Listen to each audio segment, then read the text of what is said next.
साथियों, 5G को लेकर भारत के प्रयासों का एक और संदेश है, नया भारत।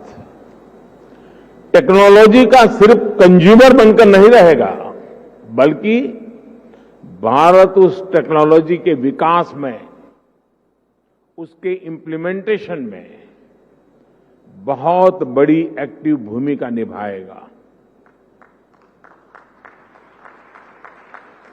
भविष्य की वायरलेस टेक्नोलॉजी को डिजाइन करने में, उससे जुड़ी मैन्युफैक्चरिंग में भारत की बड़ी भूमिका होगी। 2G, 3G, 4G के समय भारत टेक्नोलॉजी के लिए दूसरे देशों पर निर्भर रहा, लेकिन 5G के साथ भारत ने नया इतिहास रच दिया है। 5G के साथ भारत पहली बार टेलीकॉम टेक्नोलॉजी में ग्लोबल स्टैंडर्ड तय कर रहा है। भारत लीड कर रहा है।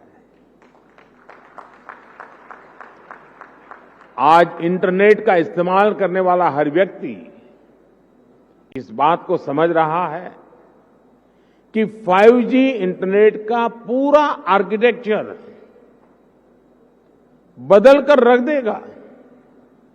इसलिए भारत के युवाओं के लिए आज 5G बहुत बड़ी अपॉर्चुनिटी लेकर आया है।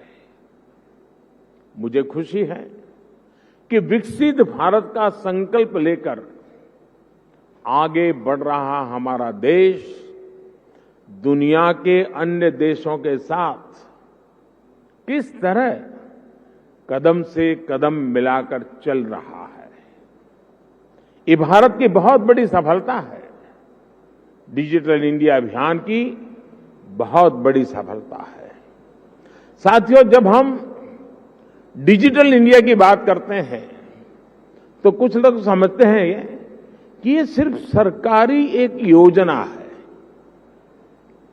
लेकिन डिजिटल इंडिया सिर्फ एक नाम नहीं है।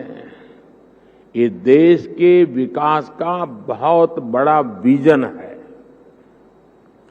इस विजन का लक्ष्य है उस टेक्नोलॉजी को आम लोगों तक पहुंचाना जो लोगों के लिए काम करे और लोगों के साथ जुड़कर काम करे। मुझे याद है, जब मोबाइल सेक्टर से जुड़े इस विजन के लिए स्ट्रेटेजी बनाई जा रही थी, तो मैंने कहा था कि हमारी अप्रोच टुकड़ों टुकड़ों में नहीं होनी चाहिए, बल्कि होलिस्टिक होनी चाहिए। डिजिटल इंडिया की सफलता के लिए जरूरी था कि वो इस सेक्टर के सभी आयामों को एक साथ कवर करे। इसलिए हमने 4 पिलर्स पर और 4 दिशाओं में एक साथ फोकस किया। पहला, डिवाइस की कीमत। दूसरा, डिजिटल कनेक्टिविटी। तीसरा, डेटा की कीमत। चौथा, और जो सबसे जरूरी है, डिजिटल फर्स्ट की सोच। साथियों, जब हम पहले पिलर की बात करते हैं, डिवाइस की कीमत की बात करते हैं, तो एक बात बहुत स्पष्ट है, डिवाइस की कीमत तभी कम हो सकती है जब हम आत्मनिर्भर हो। और आपको याद होगा, बहुत लोगों ने आत्मनिर्भर की मेरी बात की मजाक उड़ाई थी। 2014 तक हम करीब 100% मोबाइल फोन आयात करते थे, विदेशों से इंपोर्ट करते थे।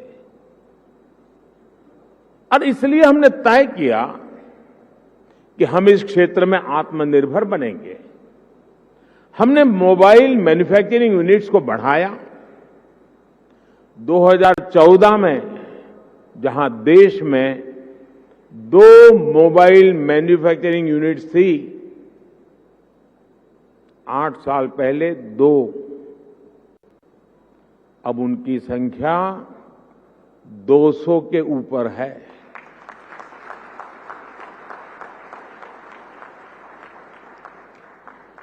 हमने भारत में मोबाइल फोन के उत्पादन को बढ़ाने के लिए इंसेंटिव दिए, प्राइवेट सेक्टर को प्रोत्साहित किया। आज इसी योजना का विस्तार आप पीएलआई स्कीम में भी देख रहे हैं।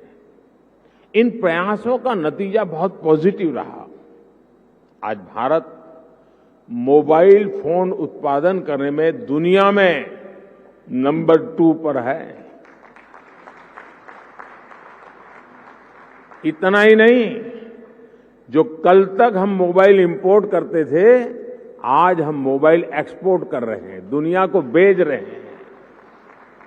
जरा सोचिए, 2014 में 0 मोबाइल फोन निर्यात करने से लेकर आज हम हजारों करोड़ के मोबाइल फोन निर्यात करने वाले देश बन गए हैं, एक्सपोर्ट करने वाले देश बन चुके हैं। स्वाभाविक है, इन सारे प्रयासों का प्रभाव डिवाइस की कीमत पर पड़ा है। अब कम कीमत पर हमें ज्यादा फीचर्स भी मिलने लगे हैं। साथियों, डिवाइस कॉस्ट के बाद जो दूसरे पिलर पर हमने काम किया, वो है डिजिटल कनेक्टिविटी का। आप भी जानते हैं कि कम्युनिकेशन सेक्टर की असली ताकत कनेक्टिविटी में है। जितने ज्यादा लोग कनेक्ट होंगे, इस सेक्टर के लिए उतना अच्छा है। अगर हम ब्रॉडबैंड कनेक्टिविटी की बात करें तो 2014 में 6 करोड़ यूजर्स थे, आज इनकी संख्या बढ़कर 80 करोड़ से ज्यादा हो चुकी है। अगर हम इंटरनेट कनेक्शन की संख्या की बात करें तो 2014 में जहां 25 करोड़ इंटरनेट कनेक्शन थे, वहीं आज इसकी संख्या करीब करीब 85 करोड़ पहुंच रही है, 85 करोड़ पहुंच रही है।